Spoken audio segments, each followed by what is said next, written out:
டாட்டாவோட Nexon ஆக்சுவலாக 2017 தான் வந்து நெக்ஸான் லான்ச் ஆச்சு.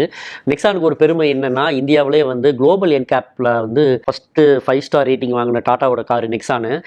நெக்ஸான் பார்த்தீங்கன்னா மைலேஜில் எப்படி வந்துச்சு அப்படின்னா, அது காரணம் இதோட டீசல் இன்ஜினு.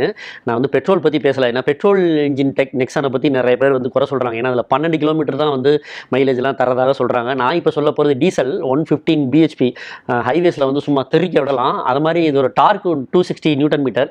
ஸோ இது வந்து நல்லாவே பிக்கப் வந்து நல்லா டீசெண்டாகவே இருக்கும். டாடா வந்து இதோட மைலேஜ் எவ்வளோ கிளைம் பண்ணுறாங்கன்னா 24 கிலோமீட்டர் கிளைம் பண்ணுறாங்க. ஆனால் நம்ம ரியல் டைமில் பார்த்தீங்கன்னா 18 நிச்சயமாக வரும் ஹைவேஸில். அதாவது ஒரு சிங்கிள் டேங்க்குக்கு 925 கிலோமீட்டர்லேருந்து 1000 கிலோமீட்டர் வரையும் தாராளமாக வந்து நெக்ஸான் வந்து தருது. அது மாதிரி நெக்ஸானில் வந்து ஆட்டோமேட்டிக்கும் சூப்பர் மைலேஜ் தரதாகவும் சொல்கிறாங்க. இதில் ஒரு விஷயம் கவனிக்கணும், நீங்கள் இந்த நெக்ஸானில் எக்கோ மோட்லேயே வச்சு நீங்கள் ஓட்டினீங்கன்னு வைங்களேன், மைலேஜ்லாம் சொல்லி அடிக்கும்.